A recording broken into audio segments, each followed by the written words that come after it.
नमस्कार दोस्तों, शिक्षा सोपान के इस ऑनलाइन एजुकेशन प्लेटफॉर्म में आपका एक बार फिर से स्वागत है। आशा करते हैं कि आप सभी की स्टडी जो है वो बहुत अच्छी चल रही है। सभी अपनी अपनी तैयारी में लगे हुए हैं। कोई सीईटी की तैयारी कर रहा है, कोई रीट की तैयारी कर रहा है, कोई अन्य एग्जाम की तैयारी कर रहा है।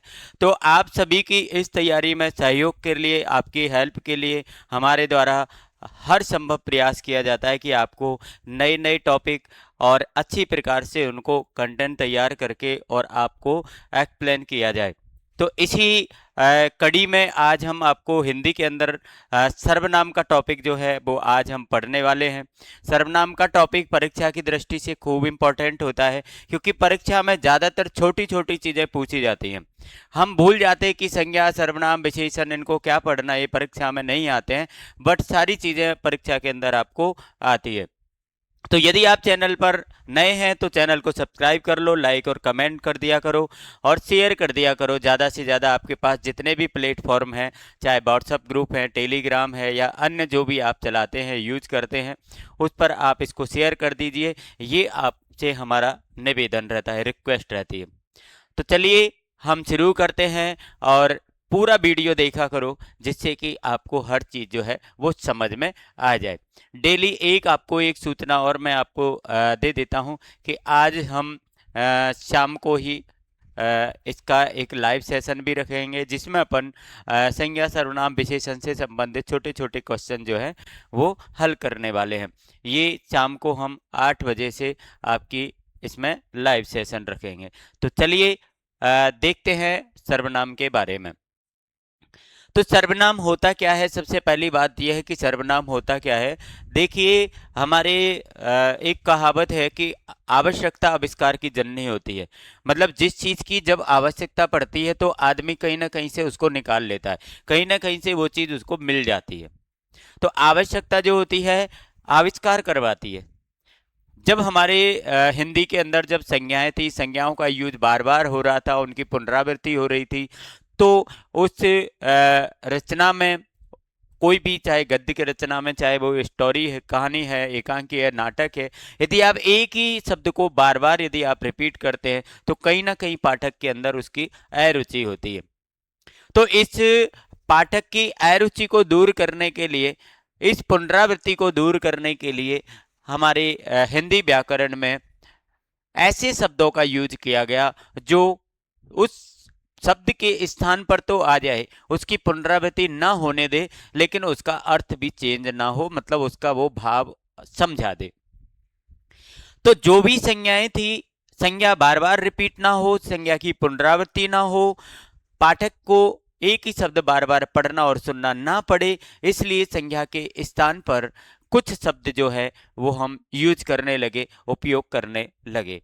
और जो शब्द हम संज्ञा के स्थान पर प्रयोग करने लगे, वही शब्द आपके क्या कहलाए भैया? सर्वनाम कहलाए। वही शब्द आपके क्या कहलाए? सर्वनाम कहलाए। तो चलिए अपन बात करते हैं यहाँ पर भी। परिभाषा: संज्ञा के स्थान पर प्रयुक्त होने वाले शब्दों को सर्वनाम कहते हैं। संज्ञा के स्थान पर जो भी शब्द आते हैं उनको हम सर्वनाम कहते हैं। जैसे मैं, तुम, वह, कौन, कोई, क्या, है ना? ये सब क्या है? किसी ना किसी संज्ञा के स्थान पर आए हुए हैं, इसलिए हम इनको सर्वनाम के अंदर रखेंगे। ठीक है। सर्वनाम की यदि अपन शाब्दिक अर्थ की बात करते तो सर्वनाम का शाब्दिक अर्थ होता है, सर्व का मतलब होता है क्या? सभी, है ना? और नाम का मतलब नाम, जो सबके नाम होते हैं।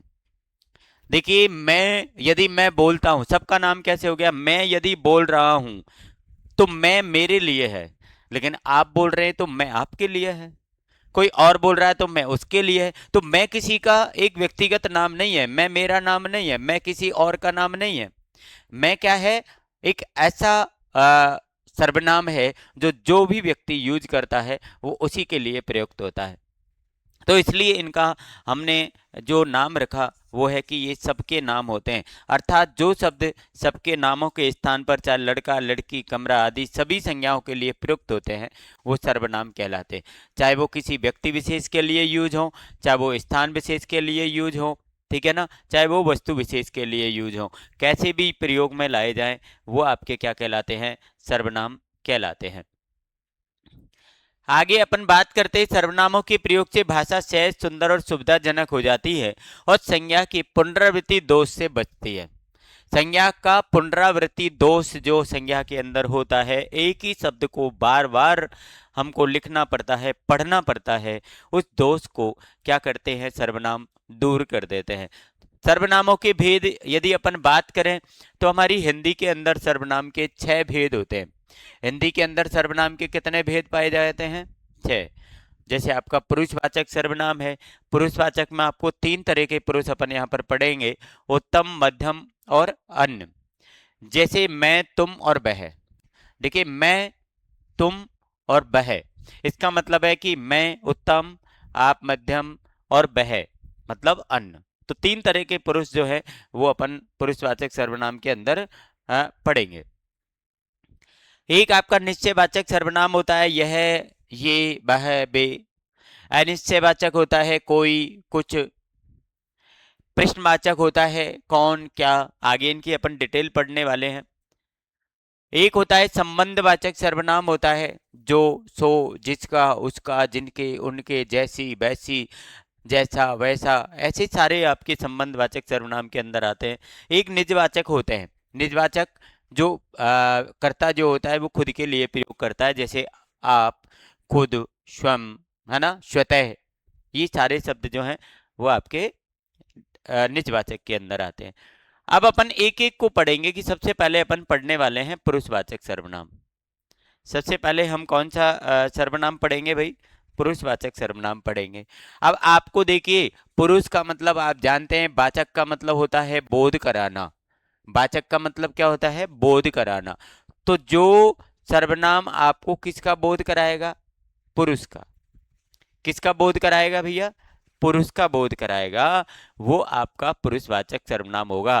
पुरुष में अपन को देखिए, वक्ता, श्रोता, किसी अन्य के लिए किए जाने वाले कथन पुरुष हेतु जिन सर्वनामों का प्रयोग होता है उसे पुरुषवाचक सर्वनाम कहते हैं। चाहे वो वक्ता है, चाहे वो श्रोता है, चाहे वो कोई अन्य है, कोई भी है, लेकिन वो क्या है? यदि पुरुष है, ठीक है ना, और यदि पुरुष के द्वारा कोई भी कथन कहा गया है, सुना गया है, ठीक है ना, तो ये जिनके लिए, अब इन पुरुषों के लिए जिन सर्वनामों का हम प्रयोग करेंगे, इन पुरुषों के लिए किसका प्रयोग करेंगे? जिन सर्वनामों का हम प्रयोग करेंगे वो सर्वनाम आपके पुरुषवाचक सर्वनाम कहलाते हैं।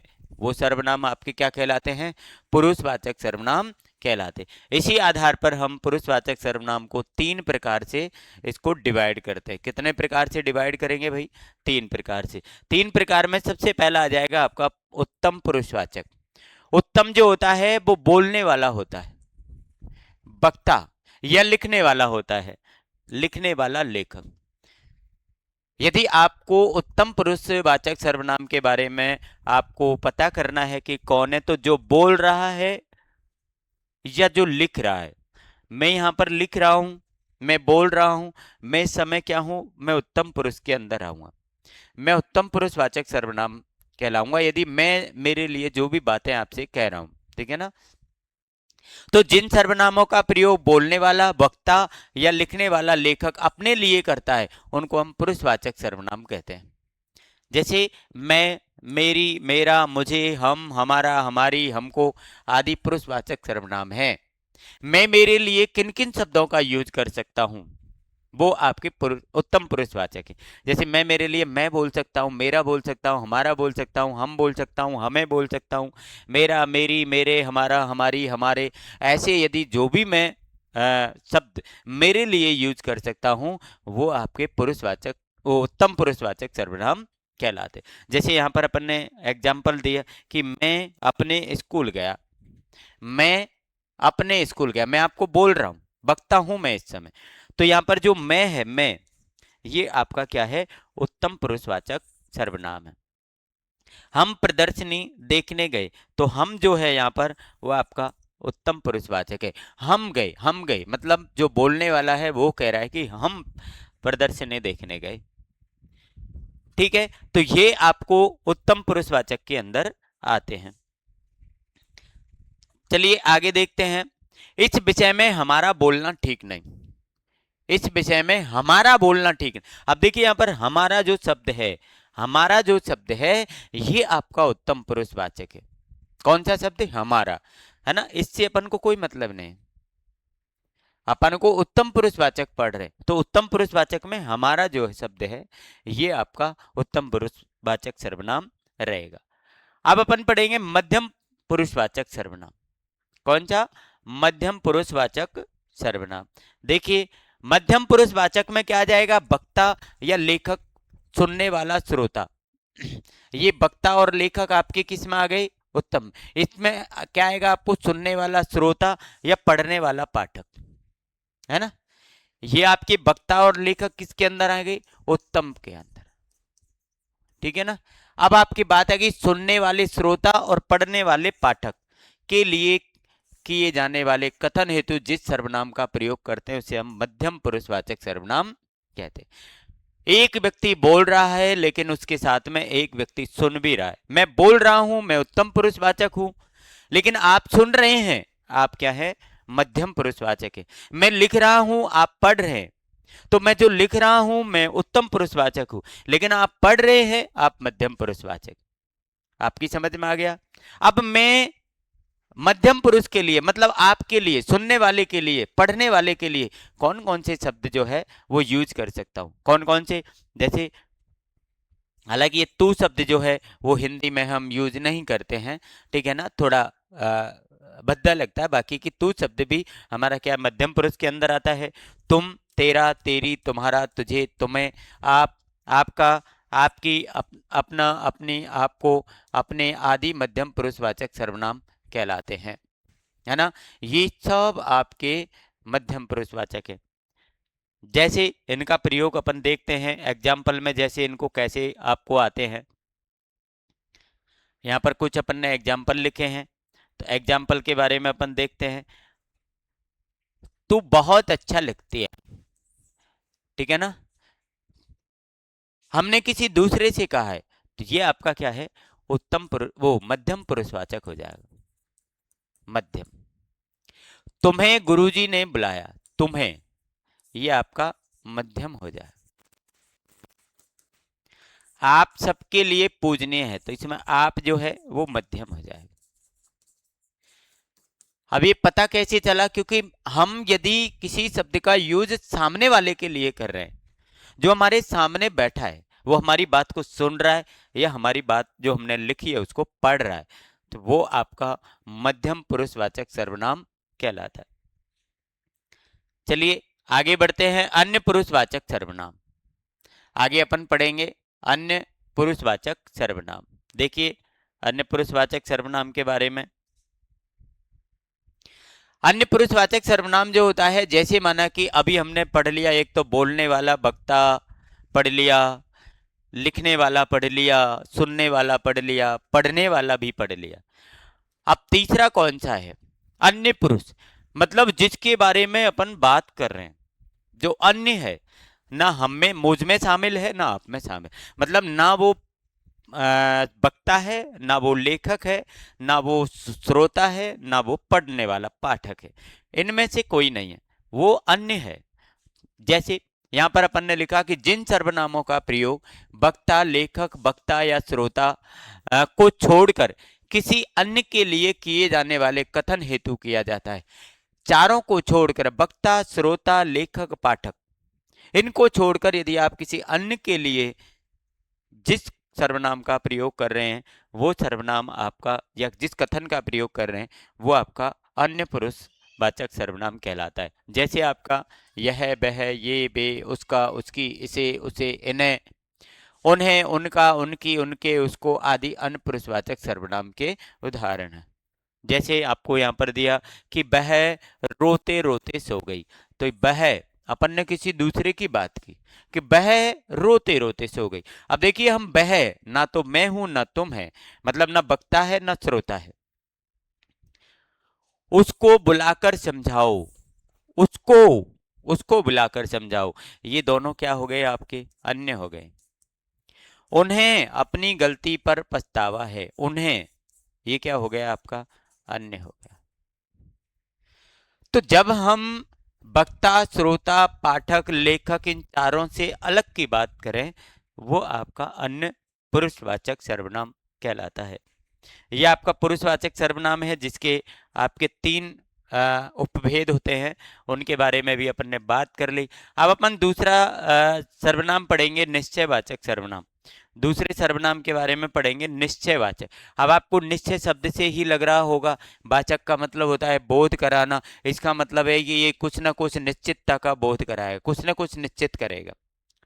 जिन सर्वनामों के द्वारा दूरवर्ती या समीपवर्ती व्यक्तियों, प्राणियों, वस्तुओं और निश्चित घटना व्यापार का बोध होता है, चाहे वो दूरवर्ती हो चाहे वो समीपवर्ती हो, और कोई भी संज्ञा हो, चाहे वो प्राणी है मतलब व्यक्ति है, प्राणी है, वस्तु है, निश्चित कोई घटना है, इन सबके लिए निश्चितता का यदि बोध हो रहा है, यदि किसी निश्चित चीज का अपन बोध करा रहे हैं, तो वो आपका निश्चयवाचक सर्वनाम कहलाता है। क्या कहलाता है वो? निश्चयवाचक। जैसे यहां पर हमने लिखा कि यह तो श्याम है, ये निश्चित हो गया। क्या हो गया? निश्चित।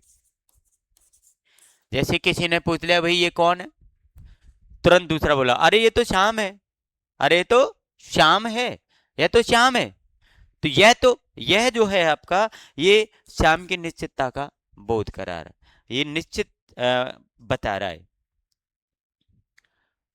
अगला एग्जाम्पल है कि ये रहे बे जिन्हें मैं ढूंढ रहा था। जिन्हें मैं ढूंढ रहा था वो ये रहे, मतलब ये रहे, ये एक निश्चितता है। ये क्या है? निश्चितता का बोध करा रहा। गीता का घर वह है, ये क्या है? एक निश्चितता है। ये निश्चितता का बोध आपको कराते हैं। इसमें आपको ज्यादातर चार ही शब्द आते हैं। कौन कौन से? यह, ये, वह और वे।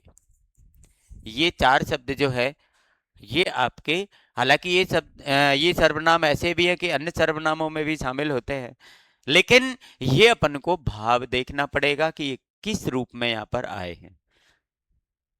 ठीक है, तो ये अनिश्चयवाचक सर्वनाम आपके होते। अब अनिश्चयवाचक, वो निश्चयवाचक सर्वनाम होते हैं। अब अनिश्चयवाचक सर्वनाम क्या होते हैं? इसका अपोजिट हो जाएगा, मतलब ये निश्चितता बताएंगे तो अनिश्चयवाचक क्या करेंगे? आपकी अनिश्चितता बताएंगे।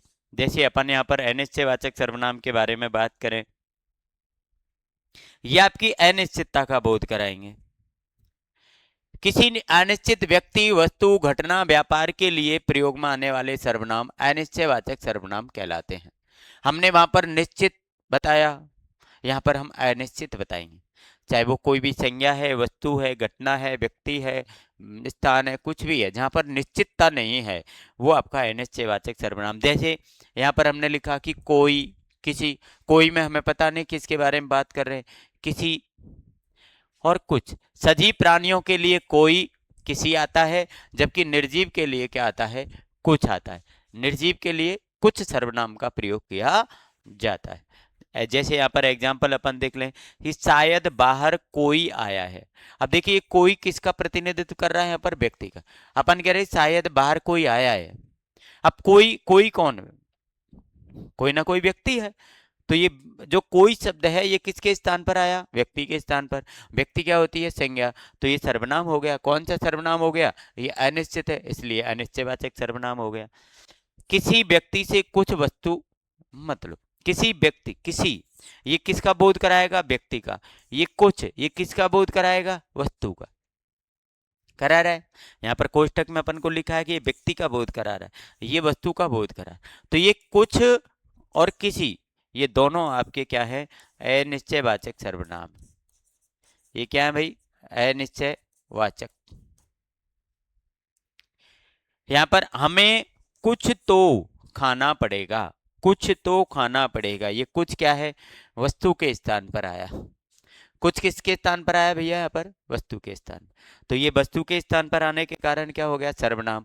और ये निश्चित नहीं है, इसलिए क्या हो गया? ये अनिश्चयवाचक सर्वनाम। तो ये आपका अनिश्चयवाचक सर्वनाम है। नंबर 4 जो सर्वनाम है आपका, वो है प्रश्नवाचक सर्वनाम। नंबर 4 पे अपन बात किसकी करेंगे? प्रश्नवाचक सर्वनाम। आपको प्रश्न नाम से ही पता चल जाएगा कि प्रश्नवाचक क्या होता है। आपको बताया प्रश्नवाचक, जो प्रश्न का बोध कराता है। प्रश्नवाचक, जो आपको प्रश्न का बोध कराएगा। मतलब आपको किसी से कुछ पूछना हो तो आप किसका प्रयोग करेंगे? प्रश्नवाचक शब्द का प्रयोग करेंगे। और यदि आपने प्रश्नवाचक शब्द का प्रयोग किया है तो वो प्रश्नवाचक सर्वनाम कहलाएगा। क्या कहलाएगा? प्रश्नवाचक सर्वनाम। जैसे इनमें शामिल होते हैं, जैसे किसी वस्तु, घटना, व्यापार के विषय में प्रश्न का बोध कराने वाले शब्द प्रश्नवाचक सर्वनाम कहलाते। जैसे यहाँ पर कौन, किसे, किसने, क्या आदि शब्द प्रश्नवाचक सर्वनाम है। इनमें कौन, किसे, किसने, किससे का प्रयोग व्यक्तियों के लिए, और क्या, किसे, किससे ये वस्तुओं के लिए इसका प्रयोग किया जाता है। कुछ सर्वनाम प्रश्नवाचक सर्वनाम ऐसे हैं जो केवल व्यक्तियों के लिए प्रयुक्त होते हैं, कुछ ऐसे हैं जो वस्तुओं के लिए प्रयुक्त होते हैं। चलिए आगे देखते हैं। इसमें उदाहरण, कवियों को किसने आमंत्रित किया था। एक पहचान इसकी यह है कि इसमें लास्ट में प्रश्नवाचक चिन्ह का प्रयोग होता है। यहाँ पर भी अपन देखेंगे प्रश्नवाचक चिन्ह, और एक प्रश्नवाचक शब्द आएगा। यहाँ पर आपका किसने है, यहाँ पर आपका किसे है। ये दोनों आपके क्या है? प्रश्नवाचक सर्वनाम है। क्या है ये? प्रश्नवाचक सर्वनाम, किसे और किसने। यहां पर आपसे एक प्रश्न पूछा जा रहा है कि कवियों को किसने आमंत्रित किया। अब आपको बताना है कि भाई किसने आमंत्रित किया। बाजार जाने के लिए किसे कहूं, किसे कहूं बाजार जाने, तो किसे क्या है? व्यक्ति के स्थान पर आया। मतलब कोई न कोई आंसर जो इसका आएगा वो व्यक्ति ही होगा। तो यहाँ पर अपन को एक प्रश्न पूछा जा रहा है, तो ये किसे और किसने, ये दोनों ही आपके कौन से सर्वनाम कहलाएंगे? ये आपके प्रश्नवाचक सर्वनाम कहलाएंगे। और भी एग्जाम्पल है, जैसे बाहर कौन आया है। बाहर कौन आया है, कौन आया है मतलब आप किसी व्यक्ति के बारे में पूछ रहे हैं। आप चाय के साथ साथ साथ क्या लेंगे, आप चाय के साथ क्या लेंगे, मतलब कोई न कोई वस्तु लेंगे। तो ये वस्तु, तो क्या और कौन, ये दोनों भी आपके क्या है? प्रश्नवाचक सर्वनाम है। पांचवा हमारा सर्वनाम होता है संबंधवाचक सर्वनाम। पांचवा सर्वनाम हमारा कौन सा होता है भाई? संबंधवाचक सर्वनाम। संबंधवाचक सर्वनाम जिन सर्वनाम शब्दों का प्रयोग एक शब्द, वाक्यांश या दूसरे शब्द, वाक्यांश से संबंध प्रकट करने के लिए, जैसे जो, सो किया जाता है, या जो प्रधान उपवाक्य से आश्रित उपवाक्यों का संबंध जोड़ने का कार्य करते हैं, उनको हम संबंध वाचक सर्वनाम कहलाते हैं। आपके सेंटेंस के अंदर, आपके वाक्य के अंदर आपको शब्द दिए गए हैं, शब्दांश हैं, वाक्य है, वाक्यांश है। अब यदि कोई भी सर्वनाम शब्द, यदि इन शब्दांश, वाक्य, वाक्यांश, इनमें आपस में यदि वो किसी भी प्रकार का संबंध स्थापित कर रहा है, वो संबंध बता रहा है, तो वो आपका क्या कहलाएगा? संबंधवाचक सर्वनाम कहलाएगा। एक बात हमने यहाँ पर लिखी, जो प्रधान उपवाक्य, आपने देखा होगा संबंध जो है हमारे वाक्य, जब अपन पढ़ते हैं वाक्य विचार का वीडियो रिकॉर्ड करके आपको भेजा गया है, तो उसमें मिश्र वाक्य हमने पढ़े हैं, और मिश्र वाक्य में संबंध बोधक शब्दों का प्रयोग किया जाता है, किया जाता है। तो वहां पर किस लिए प्रयोग किया जाता है? क्योंकि वहां पर एक प्रधान उपवाक्य होता है और उस पर एक वाक्य जो होता है वो आश्रित होता है। तो आश्रित और प्रधान, इनको जोड़ने के लिए क्या है? ऐसा किया जाता है, मतलब संबंध वाचक सर्वनाम का प्रयोग किया जाता है। जैसे यहाँ पर हमने लिखा कि जैसी करनी वैसी भरनी, तो ये जैसी और वैसी जो आपके ये क्या है? संबंधवाचक सर्वनाम है। यहाँ पर इनको अपन ऐसे लिख सकते हैं, जैसी वैसी, ठीक है ना। अब इसमें करनी और भरनी, इन दोनों शब्दों के अंदर इसने क्या बताया है? संबंध बताया है कि जैसा करना है आपको, जो कार्य आप करेंगे ऐसा ही आप भरेंगे, मतलब ऐसा ही परिणाम आपको मिलेगा। ये संबंध बताया जा रहा है। जिसे देखो वहीं अत्यधिक व्यस्त है, जिसे देखो वहीं, जिसे देखो, तो जिसे जो है वो आपका संबंध वाचक सर्वनाम है ना। अब ये दोनों सेंटेंस के अंदर क्या करना है आपको? क्या कर रहा है? आपको संबंध का बोध करा रहा है। ऐसे ही आपको जैसी वैसी के, जैसे ही आपको आ जाए जैसा वैसा, है ना, जो, सो, जैसे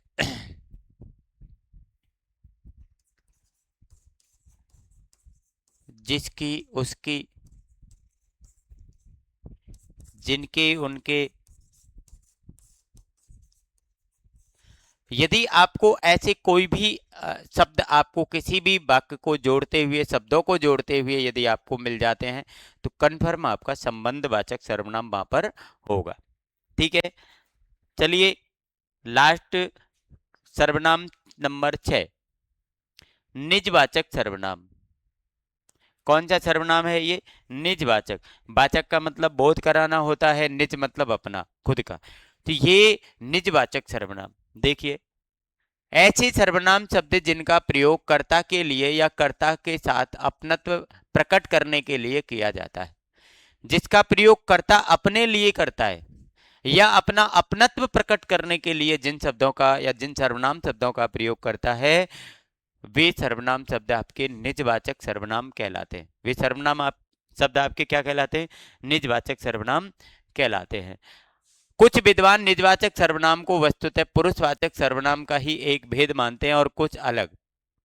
ठीक है ना, कोई कहता है कि ये निजवाचक सर्वनाम पुरुषवाचक सर्वनाम का ही भेद है, कुछ कहते हैं कि नहीं, ये दोनों अलग हैं। इसमें कौन कौन से शब्द आते हैं? अपने आप, स्वयं, खुद, स्वतः, निज आदि निजवाचक सर्वनाम है। यथा जैसे मैं अपने आप कार्यालय ढूंढ लूंगा। अब इसमें अपने आप मतलब मैंने कहा कि मैं अपने आप कार्यालय ढूंढ लूंगा, इसका मतलब है कि मैं मेरी निजता का बोध करा रहा हूं। मैं मेरे अपने आप शब्द का जो मैंने प्रयोग किया है, तो मैं जो ये ढूंढने का कार्य है वो उसको अपने आप कर लूंगा, तो ये आपका निजवाचक सर्वनाम हो जाएगा। क्या हो जाएगा? निजवाचक सर्वनाम हो जाएगा। उसने खुद स्वयं स्वतः ही परेशानी मोल ले ली। अभी देखिए, इनमें से कोई भी आपको तीनों शब्द नहीं आएंगे, लेकिन तीनों में से आपको कोई भी शब्द यदि आ जाए तो आपका ये भी क्या हो जाएगा? आपका निजवाचक सर्वनाम आपका हो जाएगा। परीक्षा में ये खूब पूछा जाता है, निजवाचक सर्वनाम परीक्षा की दृष्टि से बड़ा इंपॉर्टेंट है, खूब पूछा जाता है। तो ये आपके क्या है? 6 सर्वनाम हैं। 6 सर्वनाम आज हमने पढ़ लिए। इससे संबंधित हम जो क्वेश्चन करने वाले हैं आज ही, आज मतलब 20 जुलाई 20 जुलाई 2026, ठीक है ना, 8 PM, ठीक है, इसमें हम लाइव रखेंगे। ठीक है, इसमें हम क्या करेंगे? क्या करेंगे हम इसमें? क्वेश्चन करेंगे, MCQ करेंगे, विकल्पात्मक क्वेश्चन करेंगे। किससे संबंधित करेंगे? संज्ञा, सर्वनाम, विशेषण, इनसे संबंधित हम क्वेश्चन जो यहाँ पर करेंगे। ठीक है ना, तो लाइव में आप 8 बजे अवश्य जुड़ें और सबको आप बताएं, जितने भी आप स्टूडेंट के साथ संपर्क में हैं तो आप सबको बताएं, और लाइव सेशन को आप जरूर, ये परीक्षा की दृष्टि से बहुत इंपॉर्टेंट होता है, क्योंकि हम पढ़ते पढ़ते बहुत है लेकिन हमारी प्रैक्टिस कमजोर होती है, तो प्रैक्टिस के लिए ये आपका जरूरी है। ठीक है, ठीक है, पढ़ाई करते रहिए, पूरा वीडियो देखा करो, लाइक कमेंट कर दो, सब्सक्राइब कर लो यदि आप चैनल पर नए हैं। तो चलिए आगे मिलते हैं शाम को अपन लाइव में 8 बजे, और इसके बाद नेक्स्ट वीडियो में आपसे हम जुड़े रहेंगे, आप हमसे जुड़े रहिए और आप अपनी पढ़ाई करते रहिए। Thank you for your support and best of luck for your bright future.